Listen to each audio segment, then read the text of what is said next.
Добрый день. Здравствуйте. Как самочувствие?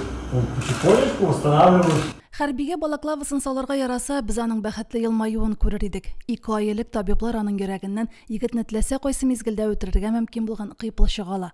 То есть осколок вошел вот сюда, в плечо, а оказался в сердце, при этом не повредив вообще ни дыхательные пути, ничего остального. То есть не обнаружили даже каких-либо спаечных тканей.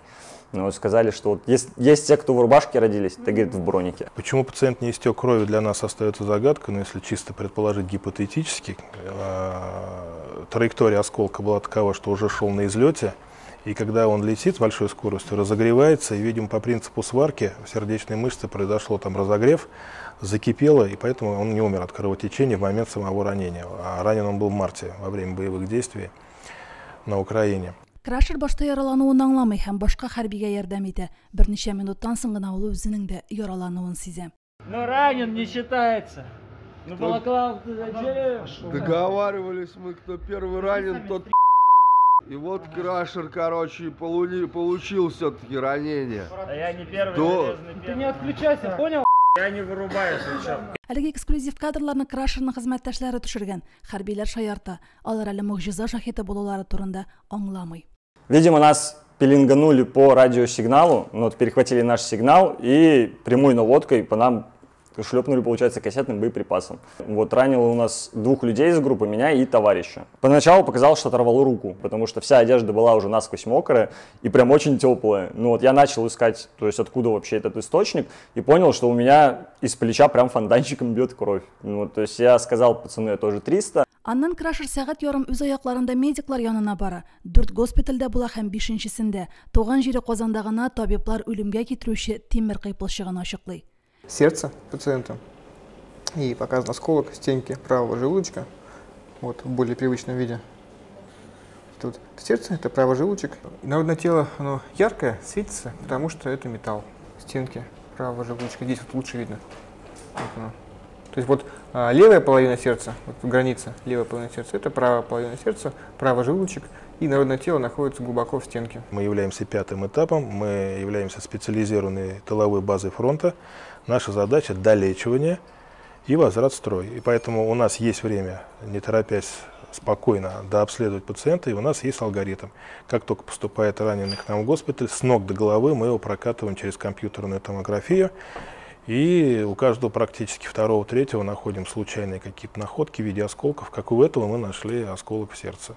Консилиумнан соң табиблар Крашерга регионара клиника диагностик үзәгендә МКДЦда операция ясарга була. Биредә хәтта йөрәкне дә күчереп утырталар. Ә хәрбидә тимер кыйпылчыгын эзләүләре тәүге тапкыр була. Гомумән тәүге сүзе әле уникаль очракта бер генә тапкыр кулланылмый. Иң элек кардиохирурглар эшкә керешә. 3 сәгать барган операциядә барлыгы 4 хирург һәм 2 анестезиолог катнаша. Мы до конца не были уверены до момента начала операции, да, где будет непосредственно локализация. Потому что сердце постоянно сокращается, и осколок сокращается вместе с сердцем. Он мог находиться в полости перикарда, мог находиться в стенке перикарда, мог находиться в проекции правой плевральной полости ближе к сердцу. Поэтому непосредственно окончательное решение и непосредственно визуально мы увидели, что он находится в стенке уже когда мы открыли полностью перикард, нашли его при помощи магнита. Обычный магнит, купленный на рынке, и, соответственно, мы к сердечной мышце его прислонили, и он прям подтянул. Они впервые поработали с магнитом. Для нас это уже стала рутина. Мы уже год работаем с этим магнитом, голь на выдумке хитра, да. А вот они впервые увидели и удивились, насколько гениально все простое. Или все простое гениально. Это непосредственно металлический осколок, который был удален из толщи стенки правого желудочка. Вы видите острые края осколка. То есть, если бы операция не была проведена вовремя, был бы риск, соответственно, разрыва стенки правого желудочка, развития массивного кровотечения и гибели пациента. 14 сәгатьтән соң Крашер реанимациядән чыгарыла һәм йөри башлый. Соңрак китаплар укыгач, интернеттан карагач, табиблар медицинада мондый очракның беренче тапкыр булуын ачыклый. Ты это все восстановишь, поэтому у тебя очень сильный ангел-хранитель. Я думаю, что ты родился не в одной, даже не в 2, а в 3 рубашках. Спасибо вам, что такую работу делаете. Больше людей нас спасет. Здоровье – это наша профессия. Ни за что не платил. Вот, абсолютно на полном обеспечении своей любимой родины. Вот настолько хорошее медицинское вообще обеспечение, что не нужно действительно абсолютно ничего, кроме как просто дружеского общения, то есть периодически так. Все вообще, всего в достатке.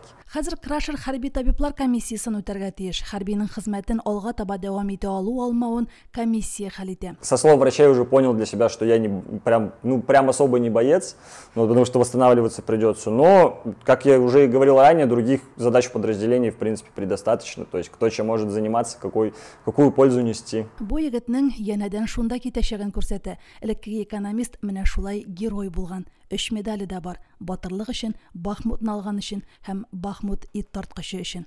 Рауль Мөэминов, Римма Авзалова, Динар Нуруддинов, Муслим телевидениесе.